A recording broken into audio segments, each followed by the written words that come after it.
नमस्कार, आप देख रहे हैं उत्तराखंड समाचार और मैं अमिताभ। उत्तराखंड में चार धाम यात्रा 10 मई से शुरू हो चुकी है। आजकल उत्तराखंड के जिस रोड पे भी आप निकलो, यात्रियों से सटा है, गाड़ियों से भरा है, क्योंकि देश से नहीं विदेशों से भी उत्तराखंड चार धाम में यात्री इस सीज़न में उत्तराखंड की ओर रुख करते हैं, चार धामों की ओर रुख करते हैं। इसी बीच हमारी नज़र पड़ी एक ऐसे शख्स पे जो लगभग 16 स्टेटों की अभी तक यात्रा कर चुके हैं।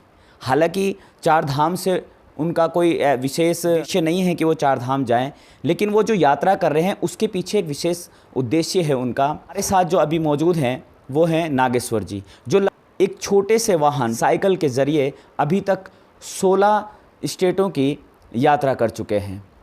और उनके पीछे इनका उद्देश्य क्या है, आइए इन्हीं से जानते हैं। और इनको आपने पहले भी कहीं देखा होगा ज़रूर, सोशल मीडिया के माध्यम से बड़े प्रचलित हो चुके हैं इस यात्रा के दौरान। और इनका एक जो उद्देश्य है वो ये जन जन तक पहुंचाना चाहते हैं। क्या इनका उद्देश्य है, आइए इन्हीं से जानते हैं, बात करते हैं नागेश्वर जी। नमस्कार भैया। सर, आप जब घर से चले क्या सोच के चले? अभी तक आप 16 स्टेटों की यात्रा कर चुके हैं। आपका मुख्य उद्देश्य क्या है इस यात्रा को लेकर? मेरा उद्देश्य है कि संपूर्ण भारत का यात्रा करना था। मुझे कहाँ कैसा कल्चर है, कहाँ कैसा लैंग्वेज है, खाने का, रहने का, खाने का, कहाँ कैसा खेती होता है, सारा कुछ देखने का मेरा शौक़ था। उसके बाद से एक बहुत ही इम्पोर्टेंट है, एक मैसेज है कि जैसे आजकल मेरे जैसे युवक छोटे छोटे कामों में बाइक का इस्तेमाल कर रहे हैं, थोड़ा सा दूर जा रहे तो बाइक का इस्तेमाल कर रहे हैं। उससे क्या हो रहा है कि प्रदूषण फैल रहा है। तो हम क्या अगर पैदल जा सकते हैं या साइकिलिंग कर सकते हैं तो उससे क्या होगा कि हम थोड़ा सा प्रदूषण फैलने से रोक सकते हैं और अपने बॉडी को भी थोड़ा फिट रख सकते हैं, क्योंकि साइकिलिंग करेंगे या पैदल चलेंगे तो हमारा बॉडी फिट रहेगा, ये मेरा मानना है। तो मैं यही लोगों से रिक्वेस्ट करता हूँ कि आप लोग छोटे छोटे कामों, जैसे कहीं दूर जाना है तो आप गाड़ी का इस्तेमाल कर सकते हो, लेकिन कहीं सामने जा रहे हो तो आप पैदल जा सकते हो, साइकिलिंग करके जा सकते हो। उससे क्या होगा कि हम प्रदूषण फैलने से भी रोक सकते हो और ख़ुद को भी फिट रख सकते हैं। और जितने भी लोग हैं, हम चाहेंगे कि हर कोई अगर साल में एक भी पेड़ लगाए ना तो बहुत है। उसके बाद ये मेरा जो यात्रा ख़त्म होगा उसके बाद मैं सोचा हूँ कि मैं पेड़ लगाने का जो है कार्य स्टार्ट करूँगा। और मेरा संपूर्ण भारत और चार धाम की यात्रा है। मैं झारखंड धनबाद से निकला था 9 दिसंबर को। आज लगभग 155 दिन मेरा हो चुका है। झारखंड बंगाल होते हुए पूरा कन्याकुमारी तक गया था और इधर जम्मू श्रीनगर तक गया था। और अभी मैं ये कौन सा जगह है, उत्तराखंड। अभी मैं फिर से उत्तराखंड में आ चुका हूँ और अभी मैं केदारनाथ के लिए जा रहा हूँ। तो हमें ये भैया मिले, भैया लोगों से बातचीत करके बहुत अच्छा लगा। धन्यवाद, आप लोगों ने इतना मान सम्मान इज्जत दिया हमें। अभी आपकी उम्र बहुत छोटी है, इस उम्र में तो लोग एंजॉय करना पसंद करते हैं और आप देश को एक संदेश देने निकले हैं। कैसे आपके दिमाग में आया है कि मुझे ऐसी यात्रा करनी चाहिए? देखिए, एंजॉय फर्स्ट बात ये होता क्या है एंजॉय, पहले लोगों को ये जानना चाहिए। क्या मतलब गाड़ी से घूमना या फिर अय्याशी करना, उसी को एंजॉय बोलते हैं। हम भी एंजॉय करते हैं, ऐसा नहीं कि एंजॉय नहीं। मतलब रोज़ अलग अलग जगहों में जाना, आप सोच सकते हैं जितना लोग एंजॉय नहीं करते होंगे उतना एंजॉय हम करते हैं। हर दिन लोगों से मिलना, अलग अलग लोगों से मिलना, कुछ सीखना, अपने आप को मतलब एक ग्रोथ के लेवल में लेके जाना। क्योंकि आज आपसे हम कुछ और सीखेंगे और भी कोई मिलेंगे उससे कुछ और सीखेंगे, बातचीत करेंगे तो नए फ्रेंड्स बनेंगे, पहचान बनेगा। तो और नए नए जगहों में घूमोगे तो कितना एंजॉय आएगा। तो मतलब लोगों को पता ही नहीं कि एंजॉय होता क्या है।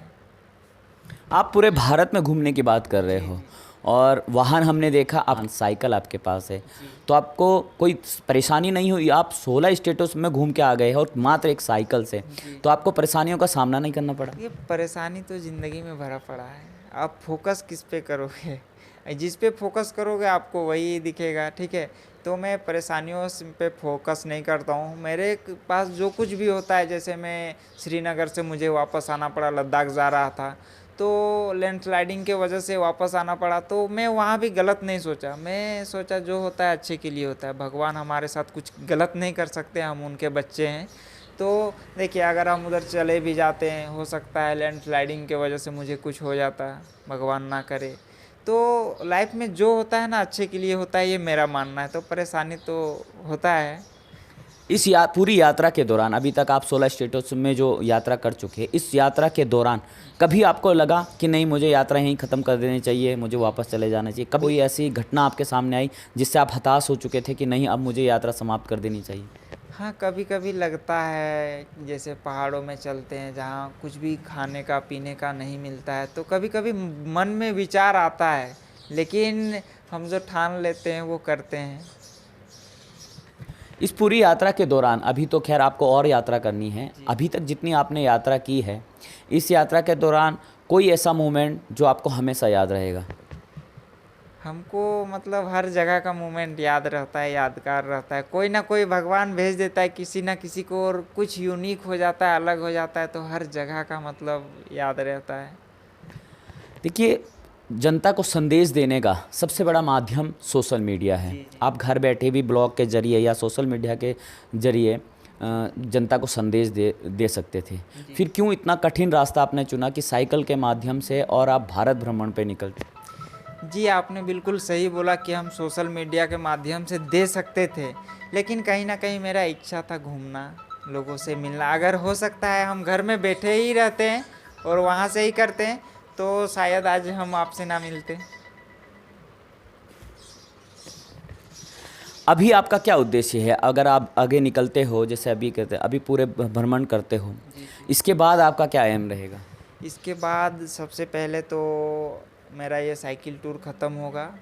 उसके बाद मैं 1 से 2 महीना रेस्ट करूँगा, और उस दौरान मैं कुछ पेड़ लगाने का कार्य स्टार्ट करूँगा। जो भी मेरे मित्र रहेंगे, मैं उनसे बात करूँगा और उनसे चर्चा करूँगा, और मैं पेड़ लगाने के बारे में ये करूँगा, कोशिश करूँगा और करूँगा जितना पॉसिबल हो सकेगा। अगर कोई साथ नहीं भी देंगे तो हम करेंगे, कुछ पेड़ लगाने का कार्य करेंगे।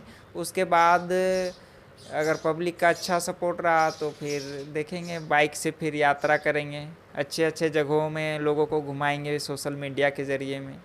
क्यों आपको लगा, जो आपका एम है जो पर्यावरण को बचाने का, क्यों आपको लगा कि मुझे इसमें पहल करनी चाहिए, मुझे पर्यावरण को बचाना चाहिए?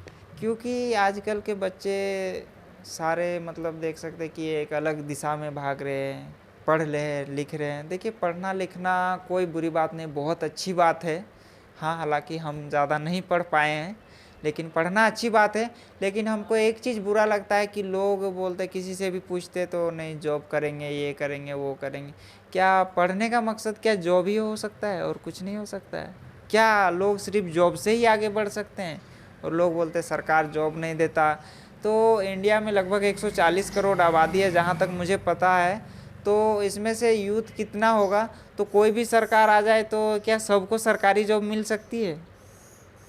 क्या कोई भी सरकार दे सकता है? कोई भी नहीं दे सकता है।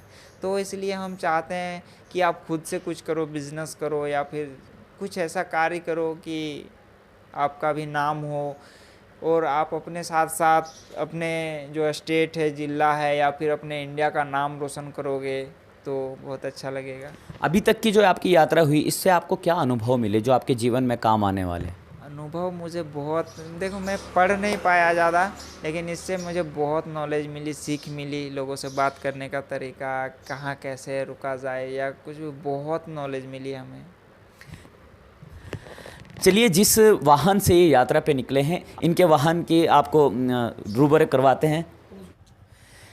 आप देख सकते हो, ये वो वाहन है जिससे अभी तक 16 स्टेटों में हमारे नागेश्वर भैया अपनी यात्रा कर चुके हैं। साइकिल के माध्यम से, इसी के भरोसे, इसी वाहन के भरोसे ये भारत भ्रमण पे निकले हैं। देख सकते हो आप कल्पना कर सकते हो कि भौगोलिक परिस्थिति कैसी है, पहाड़ एरिया है, रोड है, ट्रैफिक है, लेकिन इसके भरोसे ये निकले हैं। जहाँ आजकल लग्जरी गाड़ियों का सहारा लेते हैं, बड़ी बड़ी गाड़ियों का सहारा लेते हैं, एक साइकिल के माध्यम से ये भारत भ्रमण पर निकले हैं और अब ये यहाँ से केदारनाथ की यात्रा कर रहे हैं। हम भी चाहेंगे कि इनकी यात्रा शुभ हो और जो संदेश ये जनता को देना चाहते हैं, सच में जनता तक वो संदेश पहुँचे और इनसे प्रेरणा जरूर लेने चाहिए, क्योंकि आजकल पर्यावरण सच में एक चिंता का विषय बन चुका है। पर्यावरण से बहुत ज़्यादा खिलवाड़ हो चुका है और विकास के आड़ में जो पर्यावरण से खिलवाड़ हो रहा है, उसका खामियाजा हमको भुगतना पड़ रहा है। उसी का संदेश लेकर ये भारत भ्रमण पर निकले हैं और हम भी ऐसी कामना करते हैं, ईश्वर से प्रार्थना करते हैं कि इनकी यात्रा सफल हो और जो ये संदेश जनता को देना चाहते हैं वो कम से कम उन तक पहुँचे। नागेश्वर जी अपनी यात्रा के दौरान जब इधर से निकल रहे थे तभी हमारे जो मार्केटिंग हेड हैं जगमोहन जी वो इन्हें मिले और इन्होंने चाहा कि इतनी मेहनत कर रहे हैं, भारत भ्रमण पे निकले हैं, लोगों को संदेश देना चाहते हैं, तो हमारे जो मार्केटिंग हेड हैं उन्होंने सोचा कि उत्तराखंड समाचार के माध्यम से एक बार लोग इन्हें जानें और इनके संदेश को ज़रूर देखें। मुझे ये अच्छा लगा इनको देख करके कि आज के ज़माने में भी ये लोग, ये नागेश्वर जी साइकिल पर अपना भ्रमण कर रहे हैं और ये इनका 16वां राज्य है।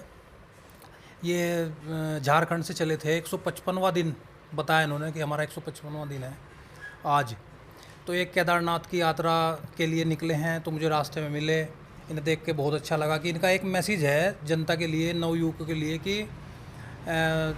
जितना भी हो सकता है पर्यावरण पर इनका फोकस है, पोल्यूशन फ्री हो और प्रकृति की भी इसमें सुरक्षा होगी और अपना हेल्थ वाइज इनका एक मैसेज बहुत अच्छा दिया इन्होंने युवाओं को।